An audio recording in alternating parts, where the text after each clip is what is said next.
Introduction. I witnessed the end of the world with my own eyes. Then, in the next blink, I woke up in the mist survival world. All around me, the thick mist concealed countless dangers and opportunities. My only shelter? A shabby wooden cabin behind me. The mist wasn't empty. Horrifying beasts and monsters lurked within, their roars sending chills down my spine. I saw eyes glowing in the fog, eyes that didn't belong to anything sane. Tentacles writhing in the shadows. Despair took root. Thankfully, every person here received a special ability, a talent to survive with. Fire control, flight, prophecy, fusion, listening, detection, invisibility. And me?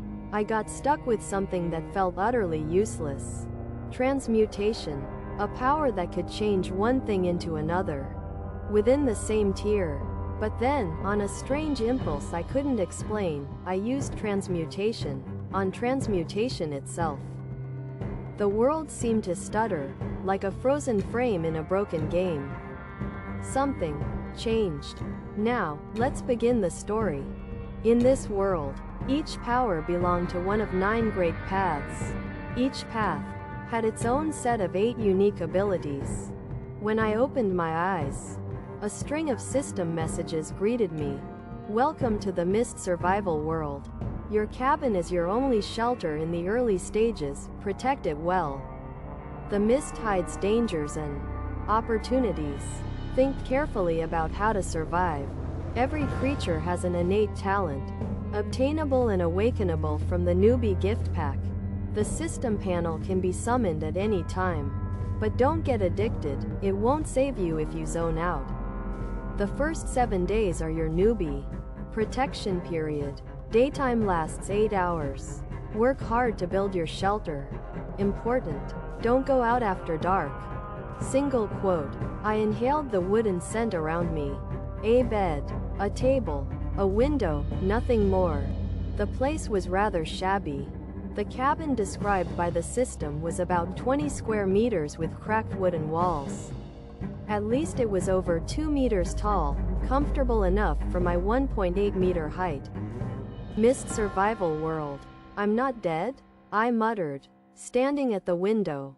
Just 10 meters away, the forest was swallowed in dense mist, the contrast from experiencing the end of the world to landing in this strange place overwhelmed me.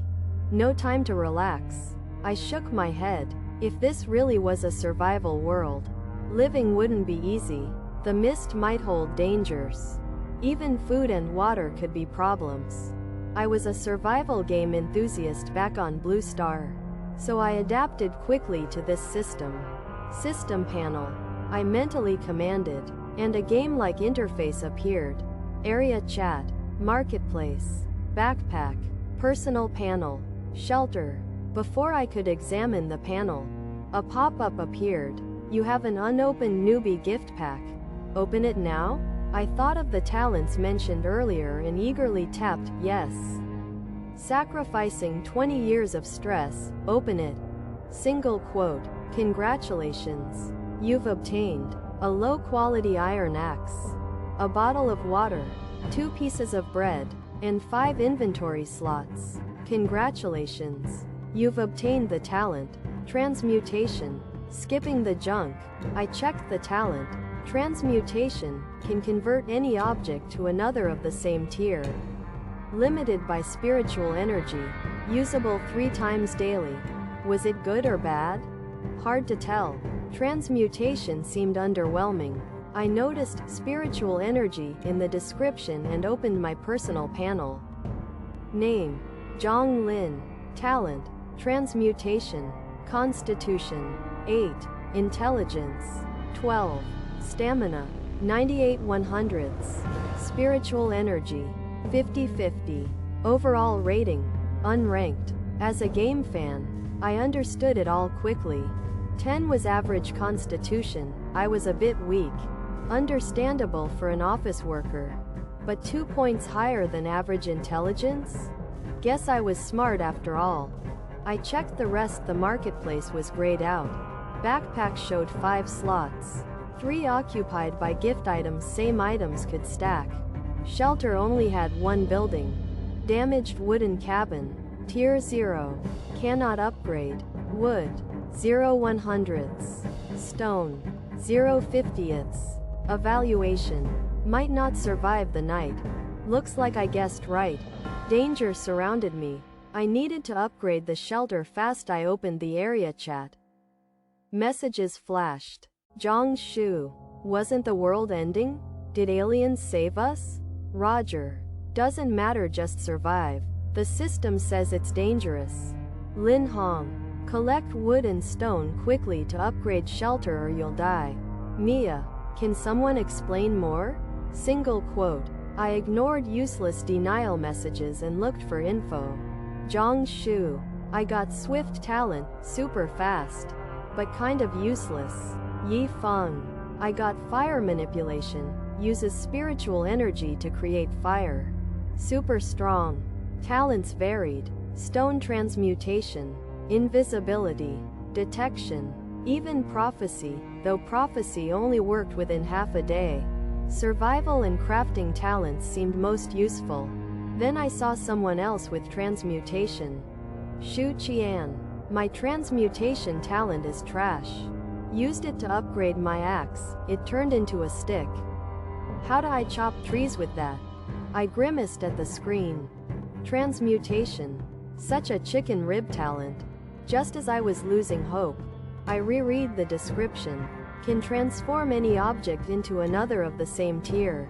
Those 2 words, any object, sparked a wild idea. What if I transmuted the talent itself? Sounded absurd, but maybe worth a try. I stared at the transmutation label. Transmutation, transform transmutation talent. Single quote. Click. The world froze for a moment. My system panel flickered. Did I just break the system? As I worried about potential bugs, a new message appeared. Congratulations.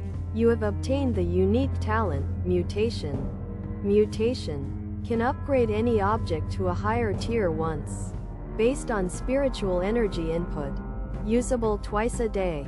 I almost jumped with joy. I didn't expect success. The term unique alone screamed rarity. Let alone the upgrade effect, it was leagues better than transmutation. Though I didn't fully understand mutation. It had to be better than turning an axe into a stick. I finally calmed down, but still felt a lingering dread. That glitch. Did I do something irreversible? Better be cautious with bugs in the future. I shelved the thought. No point worrying about things beyond me. Let's see what mutation does. I pulled out the low-quality iron axe from my backpack. Still had 2 mutation uses left. I channeled 25 points of spiritual energy into the axe and activated mutation. I felt something leak from my consciousness. That must be spiritual energy. Didn't feel this when using transmutation. I focused. The rusty axe writhed. 4 crimson tentacles with white slime burst from it. Mutation complete. Mutated low-quality iron axe, right-pointing arrow tentacle axe. Tier 1. A mysterious axe capable of autonomous wood gathering and combat support. I scratched my head, staring at the tentacle axe wiggling and posing in front of me. If I ignored its slightly off-putting appearance, it was actually quite practical. The axe stood up on 2 tentacles while 2 others flailed aimlessly in the air. White mucus dripped to the floor with wet splashes. Hello, axe? I fought off the creeping discomfort and tried to speak to it. It responded with a few tentacle waves. Incredible. The mutation skill had actually granted it awareness. Had I just created life? For some reason, I felt a strange connection to the axe, as if it were my child? I shook my head, trying to push the bizarre thoughts aside and focus. I pointed at a tree outside. Can you chop trees? Quote. The tentacles gave a nod-like wave. I'll call you Little Axe, I said. More waving. I ordered. Go chop wood. Be back before dark. It tapped its way to the door, opened it, and left. As the sound of bumping and rustling echoed outside, I muttered, "Feels like I've got a companion now."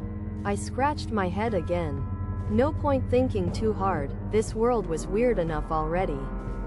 I still had 25 points of spirit energy left, enough to use the mutation skill once more. With the success of Little Axe, I couldn't wait to maximize the benefits. Other survivors had to chop trees manually with crude axes. I had automation. Choosing mutation was the smartest move of my life. My throat was dry. I took out the bottle of water from the starter kit and drank deeply. Then stared at it. Water was vital. What would happen if I used mutation on it? With Little Axe gathering wood and stones easily collectible nearby, food and water were the remaining concerns. I had 2 pieces of bread, enough for a day or 2. But the water wouldn't last. Still, this wasn't the time. I needed to collect 50 units of stone to upgrade the shelter. Mutation could wait. The system showed it was 9:45 a.m. Sunset was at 5 p.m. I had 7 hours and 15 minutes left. Time to act. I stepped outside, the first step in my survival journey. The temperature was fine, but the sky was dim and the sun hidden. Mist was everywhere. I could only see 10 meters out. It was dead silent except for Little Axe's chopping. To my surprise, in just that short time, Little Axe had nearly felled a tree. Its efficiency rivaled a logging machine. The system said 1 tree gave 10 units of wood. At this rate, Little Axe could gather 240 units per day, way better than most survivors. I couldn't waste more time. I started collecting stones near the cabin. Visibility was too poor to stray far, and I felt like something was watching me from the mist. Time passed. I now had 55 units of stone, enough.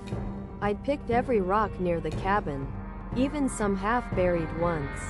Thanks to Little Axe, I also had 186 wood units. The trees around the cabin were all gone. Little Axe had ventured into the mist. The chopping sounds vanished, absorbed by the fog. More dangerous now. Without sound, I couldn't rely on hearing to avoid threats. That could be deadly. I decided not to go exploring. Instead, I'd upgrade the shelter. I opened the system and selected Shelter. It read, "Broken wooden cabin, upgrade available. 186 100ths wood, 55 50ths stone." I clicked upgrade. Boom! White light burst from the cabin.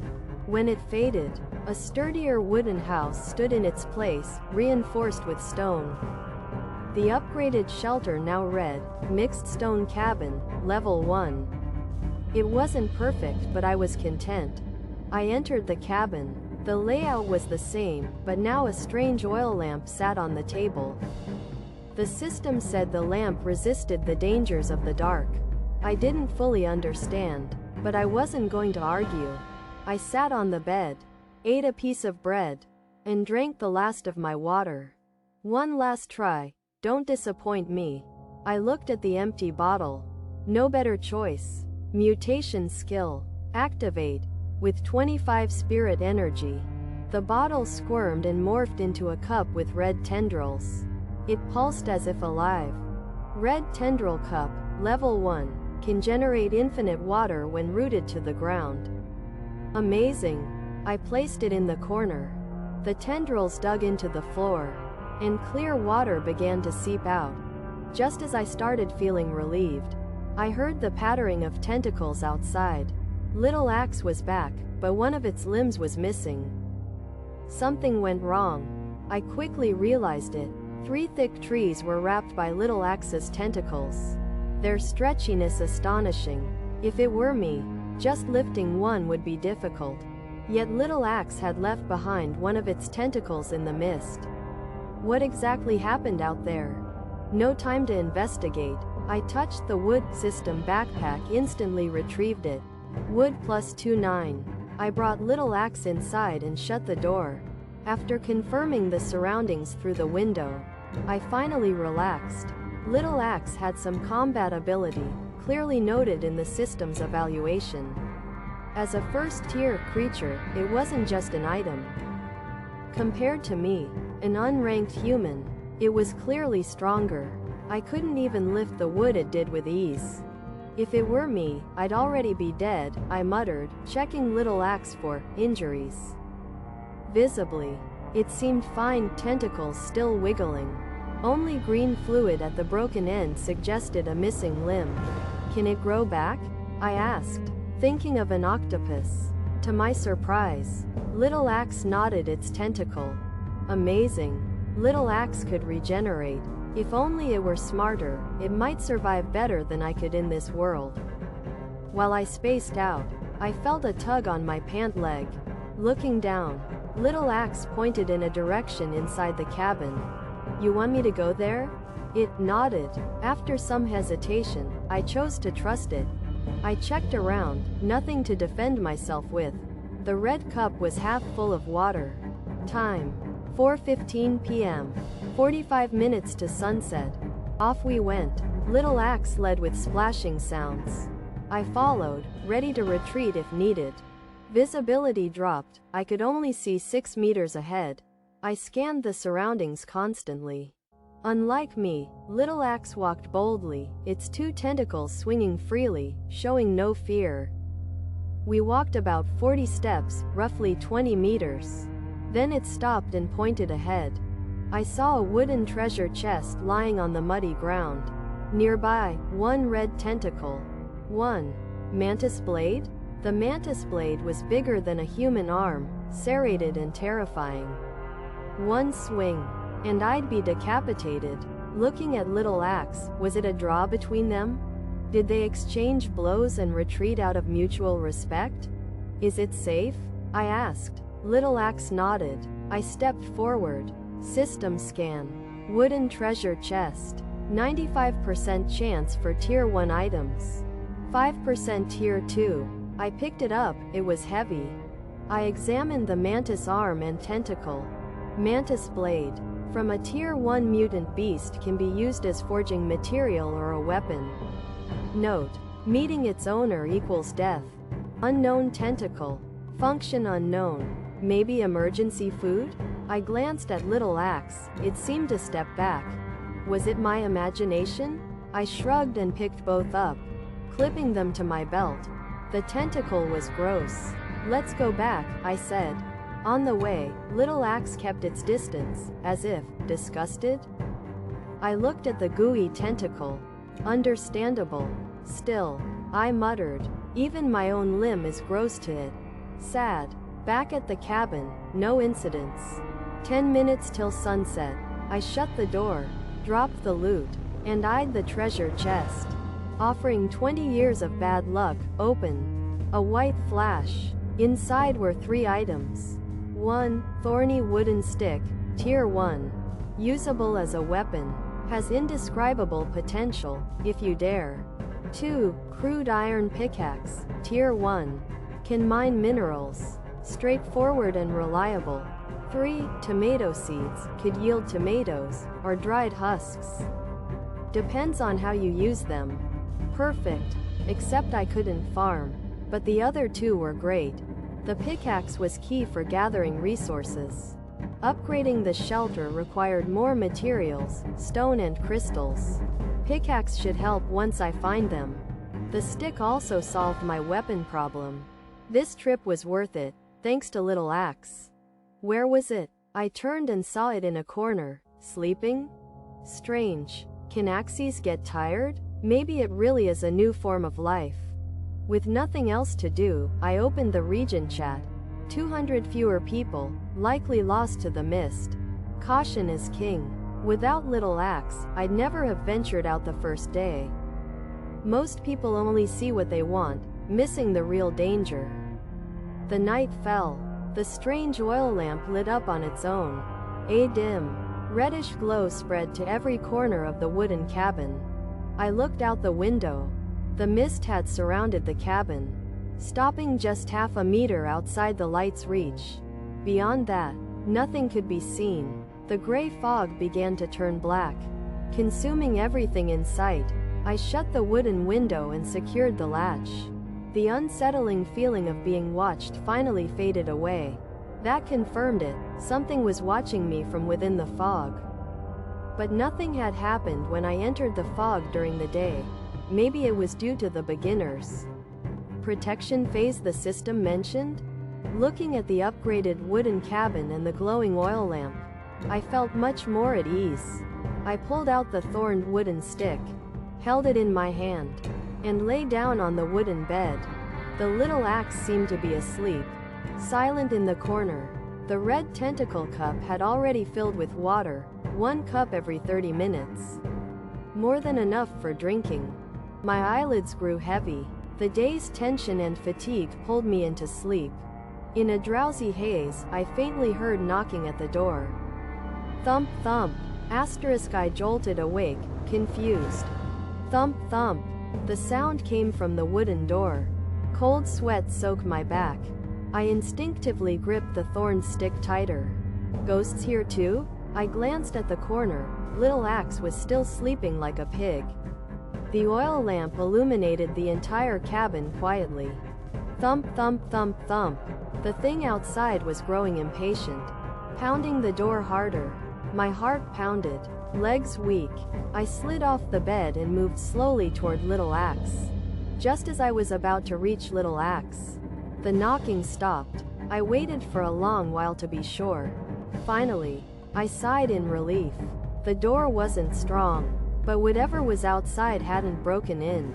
Maybe because of the oil lamp or the system's protection. Either way, I got lucky. But this served as a warning. I couldn't afford to sleep so deeply anymore.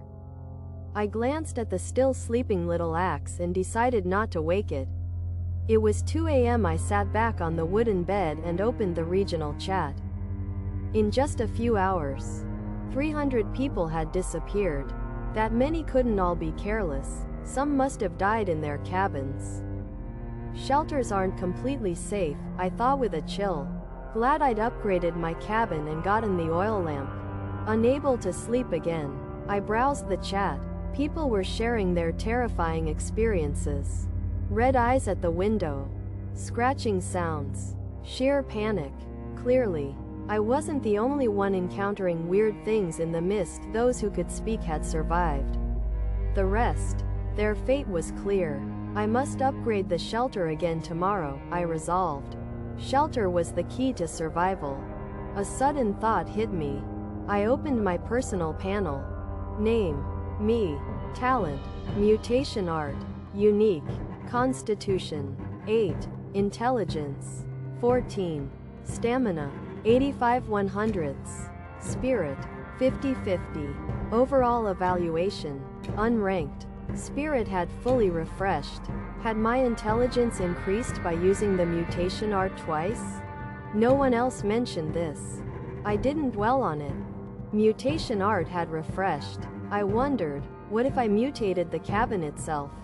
The rules allowed mutation once per item, and upgrading the cabin counted as changing it, so I could mutate it again after each upgrade. Tomorrow, I'd take the gamble and mutate the cabin. If it failed, I could still gather materials to revert it. I hoped it would go smoothly. As for the second use, I'd use it on the iron pickaxe. After seeing Little Axe mutate, I had high hopes. I took out the crude iron pickaxe. Mutation art activated. 25 spirit overflowed. The pickaxe surface squirmed. 8 black iron spider legs emerged. Mutated crude pickaxe. Obtained spider pickaxe. Spider pickaxe. Tier 2. Capable of auto mining resources and has considerable combat power. Perfect. Ugly as usual, but its function was flawless. You'll be called Little Pick. Little Pick nodded with 2 legs. 6 others piercing into the floor, sharp enough to stab me through. Tier 2 meant solid combat power. Compared to Little Axe, Little Pick seemed even stronger. No idea how I'd even defend against it. Protect me, I joked. Lying on the bed, Little Pick paused, then quietly settled by the bed. Standing guard. Seeing that, I finally felt safe and drifted off to sleep. Congratulations, survivor, for lasting a full day. A new day begins. Stay sane and diligent. Build your shelter. Danger increases, but so do opportunities. I woke up to the system prompt. It was 8:55 a.m. Everything in the cabin was as it had been. Little Axe seemed awake, inspecting Little Pick curiously. I noticed Little Axe's broken tentacle had regrown halfway. At this rate, it'd fully recover by tomorrow. I decided to send Little Axe to chop trees while I and Little Pick mined stone and crystals. With Tier 2 strength, self-defense should be no issue. I'd entered the mist once and returned safely. The system mentioned a newbie protection period. There shouldn't be threats beyond Tier 2 nearby. Resources around the cabin weren't enough to upgrade the shelter. To level up, I had to enter the mist. It felt like the system was encouraging us to explore, even at the cost of our lives. Would even deadlier threats follow the mist? Daylight finally broke. I looked at the cabin and rubbed my hands together, ready for what came next.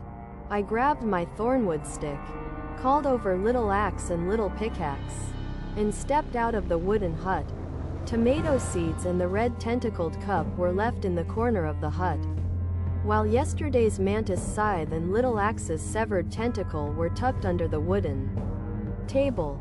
In my system backpack, I only packed wood, stone, and bread. I saved 3 slots by only bringing 1 loaf of bread for lunch. Outside, the fog had receded and turned gray. Visibility around the hut was about 10 meters. I shivered. It was colder today. If it was 20 degrees Celsius yesterday, it's barely in the teens now. That didn't feel right. Both extreme cold and heat can be deadly. I should keep an eye out for warmth-related gear. There's no good solution for heat just yet. Before entering the mist, I decided to alienate the hut, something I had resolved to do last night. I didn't choose the thornwood stick because, with Little Pickaxe already at Tier 2, there's no point in creating another Tier 2 weapon. Alienating the hut was a clever play. It might produce unexpected effects. I triggered the mutation skill, and 25 spirit points surged into the structure. Crimson threads sprouted on the surface, weaving into grotesque shapes like yawning mouths before returning to normal. Now, my crawling hut had become Tier 2, capable of devouring nearby hostile creatures and producing materials. Its structure looked stronger and much more reliable than before. It's like using mutation as a loan to preview a higher tier shelter. With the system at Tier 2, I was already enjoying benefits meant for Tier 3. This experiment helped me understand that mutation upgrades are independent from system upgrades. I still need materials for system upgrades despite the hut's current state. Satisfied with the results, I issued orders. Little Axe, chop nearby trees and stack them at the door. Be back before dark. He nodded and clattered off. Little Pickaxe, can you locate spirit crystals? It shook its spider-like legs, clearly. It lacked such a function. With a sigh, I headed in the same direction as yesterday. Stay close and guard me, I instructed. Little Pickaxe seemed to pause before nodding and walking alongside me. Visibility dropped to 6 meters as the fog thickened. We reached the spot where I found a chest yesterday. The footprints and green fluid from the fight were gone. The fog had erased all traces. That made me even more wary. Little Pickaxe subtly guarded one side of me with its legs. After walking about 30 more meters, we spotted something different, a more refined wooden chest. This chest had better odds. 75% for Tier 1, 25% for Tier 2 loot. But that made it even more suspicious. Yesterday's chest had a mutated mantis guarding it. This one had to be worse. I moved closer to Little Pickaxe for safety. Picking up a stone, I hurled it at the chest. It bounced off. Nothing happened. That couldn't be right. I'm not lucky enough for a freebie. I backed up to a tree, eyes scanning the surroundings. Ready. Little pickaxe. Fetch it. 5 meters. 3, 1. Crack. The ground split open and a black scorpion tail, thick as a bucket, clamped onto little pickaxe's head. Knew it. If I had approached, I'd be dead. That tail probably had venom. I quickly activated scan. Earth Dragon Scorpion. Tier 1 mutated beast, high defense. Hidden underground. Venomous tail. Note: if you can read this, you're probably already dead. Relieved it was just tier 1. Little pickaxe should be able to handle it. And it did. It sprang up, gripping the scorpion tail with 2 legs, and stabbed downward with 6 others. Chitin cracked. Stabbing sounds rang out. Little pickaxe continued until the tail went limp. It happened in the blink of an eye. When I refocused, the fight was over. It cautiously probed the hole for more threats. Finding none, it grabbed the chest and returned to me. Smoothly done. I gave it a thumbs up. Little pickaxe lifted its legs proudly, like a kid being praised. I stored the chest in my system backpack, saving the opening for later. I peered into the scorpion's hole. A faint blue glow shimmered within. It looked like some kind of mineral deposit. My spirit lifted as I opened the system scan. Crystal vein. The source of crystals, capable of continuously producing them, requires an iron pickaxe to mine. Note: you're lucky, crystal veins are extremely rare. Treat yourself to a good meal. Tiny, scattered, pale blue luminescent stones lay across the vein, probably excavated by an earth dragon scorpion. Crystal. A mineral infused with mysterious energy. Valued for its versatility, it's the hardest currency in the mist world. I shouted, jackpot. I was certain I had found a money printing machine. The system already confirmed that crystals were the hardest currency here. No further explanation needed. Upgrading a tier 2 wooden shelter required 20 crystals. I doubted most people could even find one.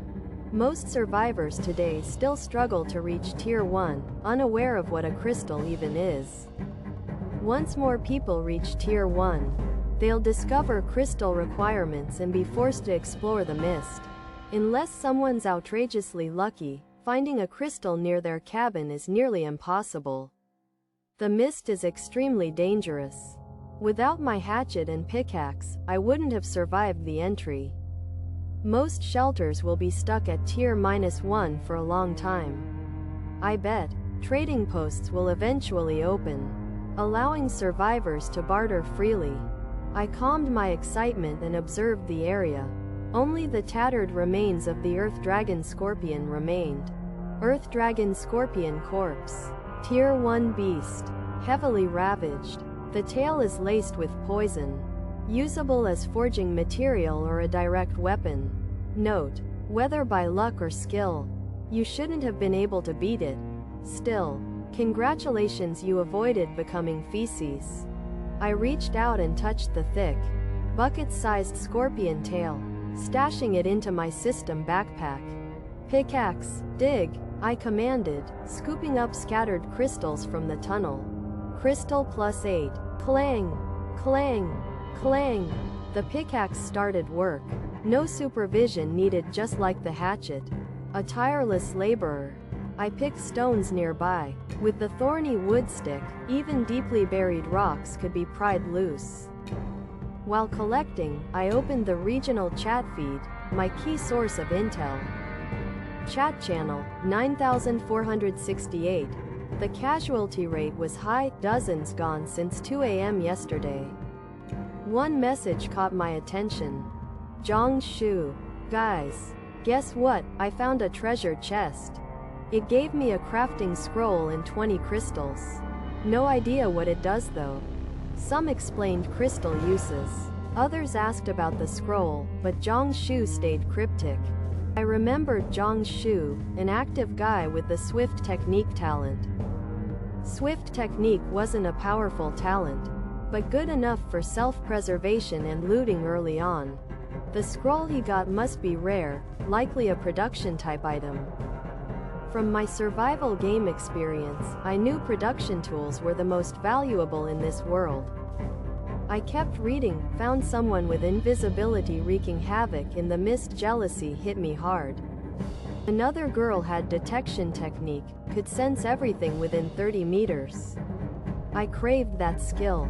Someone else used synthesis to combine wood and stone into a stone pickaxe. Others with offensive talents had even slain beasts in the mist.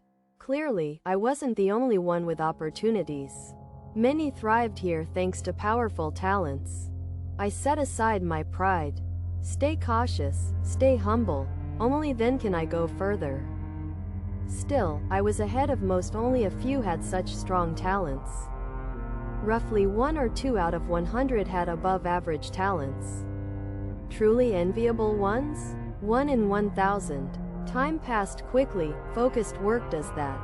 I checked my backpack, minus 180 stones and 45 crystals, mostly thanks to the pickaxe. Combined with today's wood haul, I could upgrade my wooden house. Task complete for today. Time, 3:28 p.m. About 90 minutes until nightfall. As I debated whether to keep digging or return, the mist thickened. The gray mist visibly contracted, visibility dropped further, colors darkening. Clang, clang, clang. The pickaxe still worked, unaware of the threat. A wave of dread hit me. Cold sweat trickled down my forehead. Goosebumps rose. Pickaxe, go, I shouted, retreating at once. It stopped mining and trailed behind after a slight lag. I moved fast and light. 10 steps. 20 steps. Unbeknownst to me, in the mist's depths, a pair of malevolent eyes watched. Scarlet, gruesome, yet restrained, something held it back. Madness grew. Eyes turned faintly purple. A black hand reached down, picking up a single black hair from the ground. Finally, I saw my wooden house. The dark red threads pulsed, radiating safety. Sitting by the house, I wiped sweat from my soaked face and shirt. Even my underwear was damp. No misunderstanding, just sweat. The scene reminded me, when the mist turns black, it means danger. Gray might be salvageable. Black means deadly. Not knowing my tier 2 pickaxe's battle power, I wouldn't risk being caught again, even with 90 minutes left before dark. The way back was quick. Fast walking truly worked. My hatchet was nowhere in sight, but stacks of neatly piled wood sat at the cabin door. Truly a model laborer, that hatchet. I praised it silently and touched the wood pile. Wood plus 236. I opened the shelter panel. Crawling wooden house. Tier 2. Upgrade available. 351 300ths wood. 180 150ths of a stone.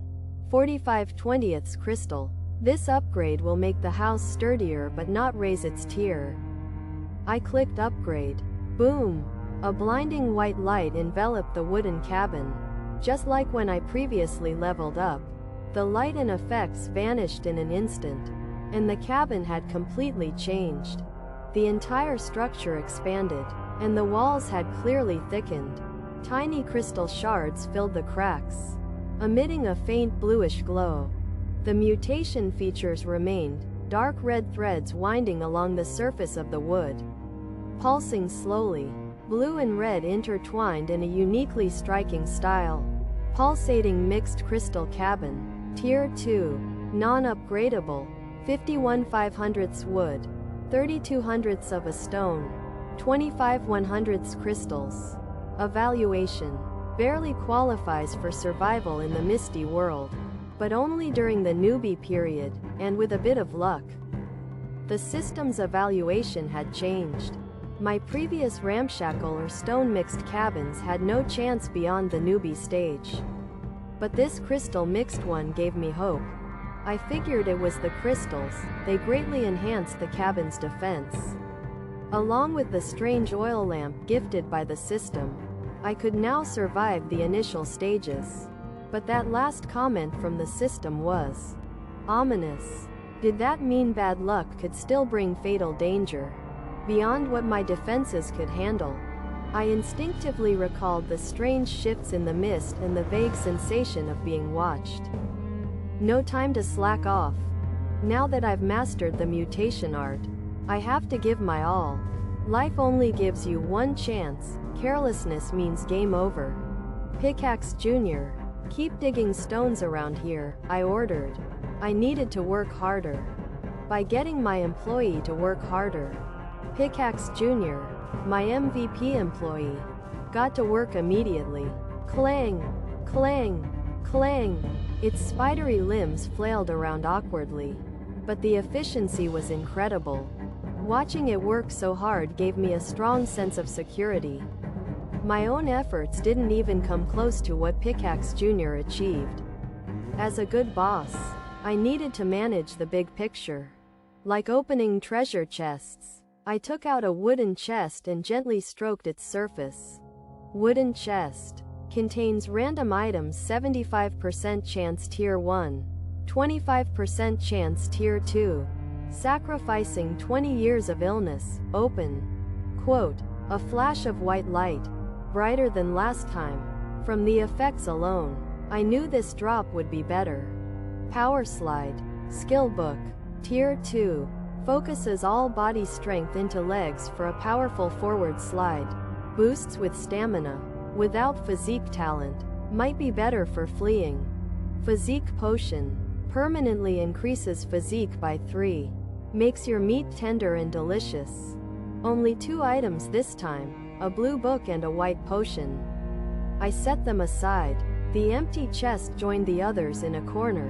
Maybe I could use them for planting tomatoes. I stared at the skill book, deep in thought. Should I mutate the book directly? Or mutate the skill after learning it? From past experience, mutating physical items cost uses in energy. But last time, using morph on the panel didn't seem to cost anything. That's right, I was about to bug the system again. Last time, I transformed morph into mutation without any cost. Just a system lag. Why not try it again? Even if it fails, I can still use mutation on the skill tomorrow. Without hesitation, I used the skill book. The moment it merged into my head, I instantly understood how to use power slide. It felt like I could kick a tiger to death, but I knew that was just an illusion. A single slide could cover 7 or 8 meters. Definitely worthy of being tier 2. Perfect for escape, but still not enough. This wasn't the skill I wanted. So, I opened my personal panel. I confirmed it. Using mutation art increased my intelligence. From chat, it seemed this was a unique ability I alone possessed. No point overthinking it. I focused on the skill section. Activate mutation. Target. Power slide. The panel flickered, then snapped back. Did I imagine that? Then, congratulations. You have obtained the skill. Phantom Step. Phantom Step. Tier 3. Infuses power into legs to perform an eerie step with extreme speed. Can leave a decoy for 3 seconds. My power slide had been upgraded to Phantom Step. It worked. The mutation on the panel was a real exploit and cost nothing. Still, the brief system flicker made me wary. Best not to push my luck too far. Moderation is wisdom. I looked at the new skill description. Thrilled. Just the difference in effects was night and day. Power slide? Not even a dog would use it. Phantom Step? A true life-saving skill. With 35 stamina points left, it was time to test it. I stepped outside and focused. Phantom Step. Activate. In one bizarre step, I warped 10 meters away, leaving behind a perfect doppelganger. 3 seconds later, it vanished into dark mist. Incredible. With this skill, who could ever catch me? Smiling with excitement, I returned to the safety of my mutated cabin. Was it just Phantom Step? Or were all tier 3 skills this powerful? Regardless, I was very satisfied. I now had the power to escape danger. After more testing, I learned that without spending stamina, Phantom Step gave me a 3 to 5 meter dash. With 10 stamina, I could dash 10 to 12 meters and leave a decoy behind. I played with the skill for a while, then finally calmed down. As someone from Earth, this was the first time I had truly used a superpower. Down to 5 stamina, I was exhausted. I slumped at the cabin door, unwilling to move, took out my last piece of bread and started eating. I wandered to the corner with the red tentacle cup and picked it up. The tentacle stretched 7 to 8 meters, bizarre yet amazing. Gulp gulp. After the bread, I drank water. I felt much better. The red tentacle cup's water was purer than any mineral water, crystal clear. After resting, I stashed the physique potion in my system backpack. Tomorrow, I'll try mutating it. There are many items I need to mutate, but with only 2 uses per day, I must prioritize wisely. I sat on the wooden bed and glanced at the time. It was 4:40 p.m. Only 20 minutes until nightfall. Little Axe had returned twice, bringing back a lot of wood. Next time he came, he could rest. Little Pickaxe was digging stones around the cabin and had gathered quite a bit too. I looked around. The wooden cabin had expanded, now about 50 square meters. 3 meters tall, more than enough space for one person.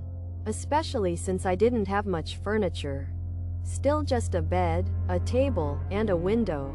The bed was hard, but given the circumstances, it would do. On the table sat a strange oil lamp and a pack of tomato seeds. Under it were 2 empty treasure chests. I had dumped the mantis blade, axe limbs, and the earth scorpion corpse into a far corner. The red tentacle cup was placed beside the bed for easy access to water. A few minutes passed. Then I heard the familiar clatter of footsteps. Little Axe had returned. I stepped outside, told them both to stop working, and come in. I stashed away the last batch of materials. My backpack now held 86 wood, 57 stone, 25 crystal, a constitution potion, and a thornwood stick, exactly filling all 5 slots. I opened the shelter panel. The upgraded squirming crystal wood cabin. Tier 2. Not upgradable. Now needed 500 wood, 200 stone, and 100 crystal. I had 86 500ths wood, 57 200ths of a stone, 25 100ths crystal. Little Axe could collect at least 240 wood a day. And Little Pickaxe at least 100 stone and 40 crystal. That's my conservative estimate. Today, Little Axe brought in 271 wood. At this rate, I'd need 2 more days to upgrade the shelter. But it was strong enough for now. After all, this was just day 2. Compared to others, my shelter was much stronger, thanks to 2 tier 2 upgrades. One from mutation, one from the system. I shut the wooden door. Little Axe and Little Pickaxe rested quietly in a corner. Outside, the mist thickened and darkened, visibility dropping. I closed the window. The strange oil lamp soon glowed with a dim yellow-red hue. I wanted to mutate it too, but I had to save mutation uses for more critical things. No food left, I muttered, scratching my head and sitting back on the bed. I'd used 4 mutation attempts, on wood, stone and crystal, shelter safety, and drinking water. The stealth skill was a lucky glitch, it didn't consume a mutation attempt. Tomorrow, I must prioritize solving the food problem. Bread barely kept me full. The mist might have food, but it was random and dangerous. Not reliable. I glanced at the tomato seeds on the table. I had no experience planting anything. But maybe I could mutate the seeds tomorrow and solve my food issue. I wasn't sleepy. I opened the panel to check the regional chat, then the system message popped up. Congratulations survivors on adapting to the Mist survival rules. The trading market is now open. You may list item info for trade, but only for items in your system backpack. Finally, trading.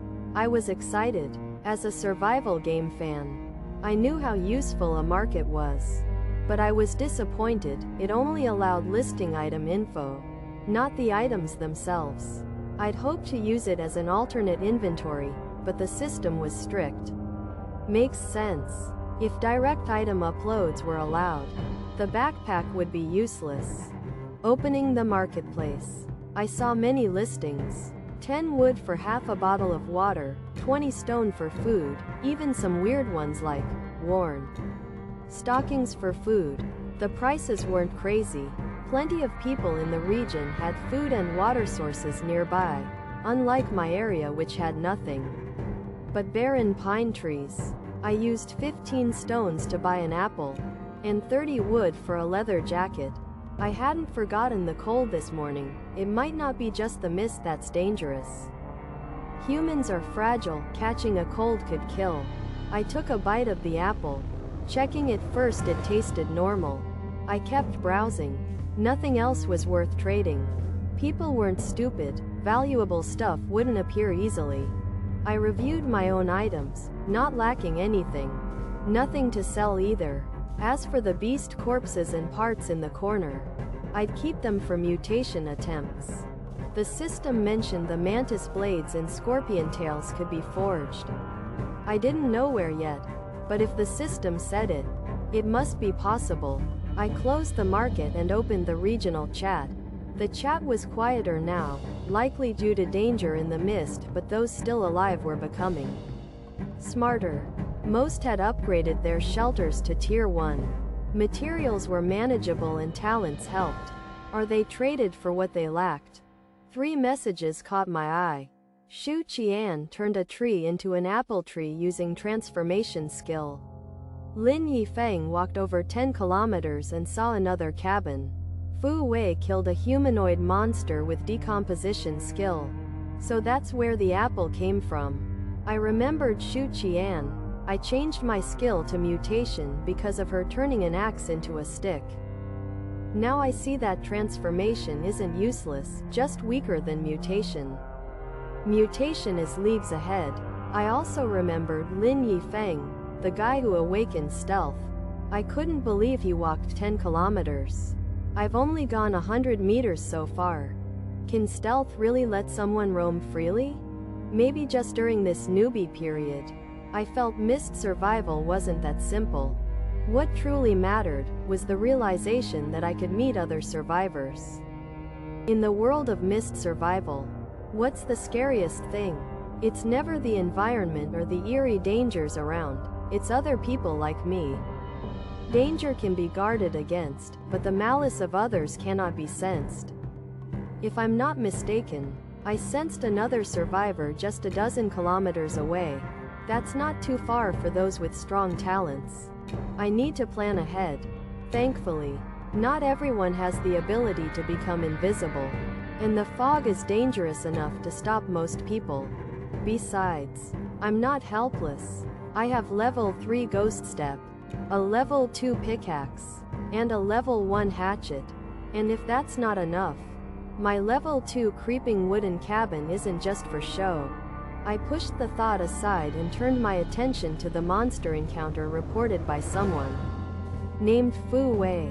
I'm sure more people encountered beasts or anomalies, but only a few dared to speak up about it. Some might have died, but not all. Many had powerful talents like fire manipulation, radiance, piercing, and petrification, but they all chose silence. Most people prefer to stay low-key. Fu Hui's disassembly skill seems strong.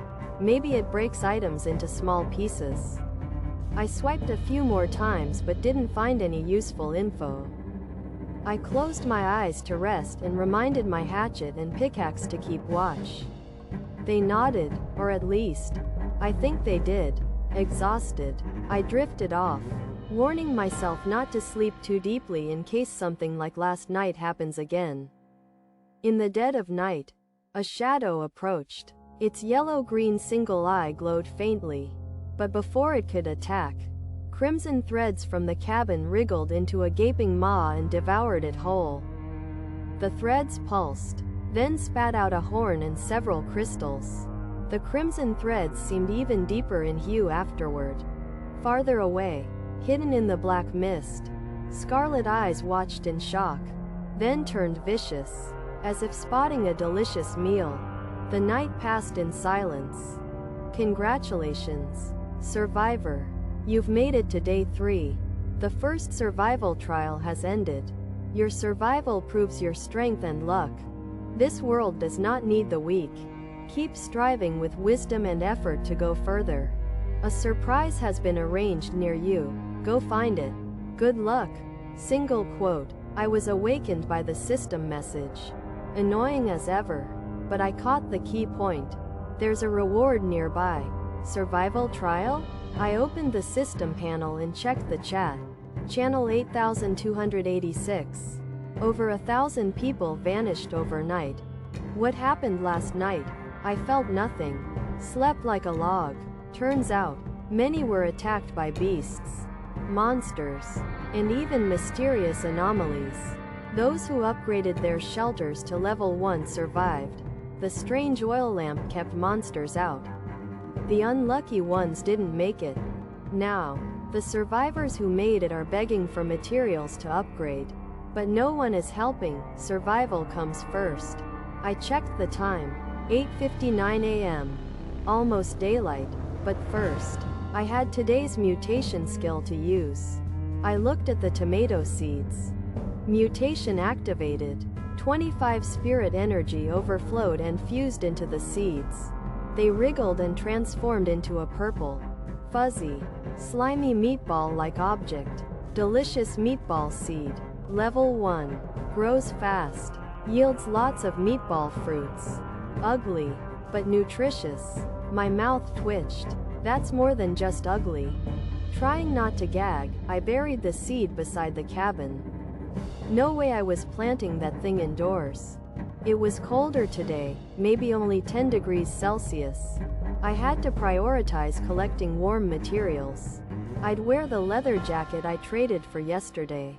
While planting the seed, I noticed a horn and crystals lying beside the cabin. Could it be from last night? One-eyed lizard horn. Level 1 exotic beast organ. Used for forging or smashing. Its owner is now less than excrement. So I was attacked too, but my cabin took care of it. The beast dropped 4 crystals. Now I know where crystals come from. That crystal mine I saw earlier must be extremely rare. It really is as valuable as a money printer. I need to protect my cash. I tossed the horn into the cabin's corpse zone, put on my jacket, and pulled out the physique potion. Food problem solved. It's time to get stronger. Mutation activated. The white potion writhed and turned into green slime. Weird power potion, permanently +5 constitution. Random body part strength boost. Please, strengthen my hands. Or legs at least. There's one body part one don't need any stronger. I drank it all at once, forcing myself to forget how it looked. Energy surged through me, but it really boosted that part? The power enhancement effect was basically useless. I was confident that part of me was already strong enough, it didn't need any improvement. I sighed with a bit of regret and opened my personal status panel. Name: Zhang Lin. Talent: Aberration Technique. Unique. Skill: Ghost Step. Level 3. Physique: 13. Sanity: 18. Stamina: 100/100ths. Spirit: 0/50ths. Overall rating: Tier 1. Finally, the system evaluation reached Tier 1. I figured it was because my physique surpassed 10. When I learned the Ghost Step skill earlier, the overall rating didn't change. Maybe both conditions had to be met. I closed the panel, deciding not to overthink it. Stats are just data. The real situation depends on my own ability. Even someone with brute strength could get toyed with like a fool. Everything was ready. I called out to Little Axe and Little Pick. The two waist-high creatures quickly stood up, reminding me of the puppies I once raised. Little Axe's tentacles had already regrown, indistinguishable from before, no sign of injury. Perfect. Work efficiency wouldn't be affected. They were both tireless workers. And I felt assured. Like yesterday, I had Little Axe go chop trees. He wobbled away on his tentacles. Meanwhile, I searched the area with Little Pick. The system promised a surprise, so I decided to look for it before beginning the day's work. Walking side by side with Little Pick, I reminded him, "Stay alert." I drew my thornwood stick, and Little Pick dutifully guarded my side like a loyal bodyguard. I smiled and nodded at the sight. I decided to search in a circular pattern from the front of the cabin, first a 20-meter radius, then 30 meters. But aside from trees, there was nothing. Still, I didn't give up and kept expanding the search outward. The visibility was only 6 meters. So I moved slowly. Suddenly, as I circled around a tree, I froze. Something was there. A vague figure appeared through the mist ahead. Before I could react, a strange screech pierced the air. With that shriek, a humanoid creature rushed at me at incredible speed. It was in front of me in the blink of an eye. Instinct kicked in, ghost step. I sidestepped 4 meters instantly. Just then, I saw it clearly. It had human legs, but its upper body was just a grotesque vertical maw, opening and closing like a clam. If I hadn't dodged, I would have been shredded in an instant. But none of that happened. Little Pick's spider legs had already pierced the monster from both sides. It was the sound I heard moments earlier. As Little Pick prepared to finish it off with another strike, I stopped him. "Let me handle this." I leapt forward with my thornwood stick. Smash! The club sank deep into the monster's head, splattering blood and mucus. But I wasn't done yet. Whack! Whack! Whack! I struck again and again, more than 20 times. When I finally stopped, the creature was full of holes and completely still. 4 crystals rolled onto the ground. I breathed out, so satisfying. After that fight, I was sure I could handle Tier 1 monsters now. I wiped the blood off my club in the dirt and picked up the crystals. Plus 4 crystals. I scanned the corpse with the system. Vertical Toothman's corpse. Tier 1 mutated humanoid. Worthless. Maybe for exhibition? The most worthless creature I'd seen. No materials at all. I decided to let the fog take care of the disgusting thing. Little Pick, ever perceptive, had quietly stepped back during my fight and now returned to stand protectively at my side. I patted his pick-shaped head. His spider legs twitched happily. It made me chuckle. In this foggy world, I felt a safety I'd never known before. I decided, even if I got stronger allies, I'd never abandon Little Axe and Little Pick. They were my first true partners. I shook off the lingering emotions and walked in the direction the monster came from. There should be a treasure chest nearby, if my game instincts were right. Sure enough, I spotted one a dozen meters ahead. Surprise chest. Fixed contents. Don't doubt it, it's your reward. Open it confidently. What kind of surprise was that monster? For most people, it'd be a nightmare. I muttered. Wonder how many would have died from that, and opened the chest. No glowing light. Inside were 3 items, a compass, an iron pickaxe, and a short knife. Permanent shelter compass. Always points to your shelter, never get lost again. Crude iron pickaxe. You know what it's for. Rough short knife. Tier 1. Great for fruit. For battle? Just wait to die. Aside from the compass, the other 2 were clearly part of some delayed newbie kit. The system was stingy, splitting beginner items into multiple drops and even putting a monster to guard them. I stored the compass and pickaxe into my system inventory, and kept the knife in hand. Not a bad haul. The compass would solve my biggest issue. getting lost in the mist. Back at the cabin, I placed the short knife on the table and tossed the empty chest beneath it. Before heading out again, I checked the delicious meatball seed. It had sprouted purple vines. At this rate, I'd be able to eat its fruit before dark. With direction clear, I grabbed the iron pick and headed with Little Pick to the crystal mine we found yesterday. Time flew. By 4:30 p.m., Little Pick and I had collected 166 units of stone and 57 crystals. Our backpack now held 208 stones and 90 crystals. With Little Axe's pace, upgrading the shelter today was unlikely. Only 30 minutes left, we should head back. I wasn't a risk taker and wouldn't wait until the last minute to return. Nothing eventful happened on the way back, aside from the system's surprise earlier. The day had been smooth. Back home, the meatball seed had transformed. Purple vines now covered half a wall, with over 10 fruits hanging from them. I had no energy to complain about their appearance anymore. They looked like purple tumors covered in white mold, with green slime on their surface. Delicious meatball fruit, ugly, but nutritious. You'll miss its flavor after eating it.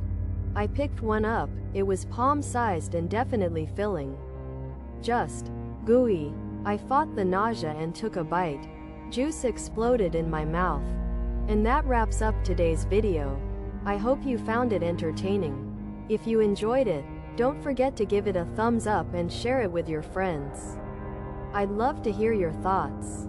So leave a comment down below and let me know which genre of stories you would like to watch in the next videos. If you haven't subscribed yet, make sure to click that subscribe button and ring the bell so you don't miss any future videos.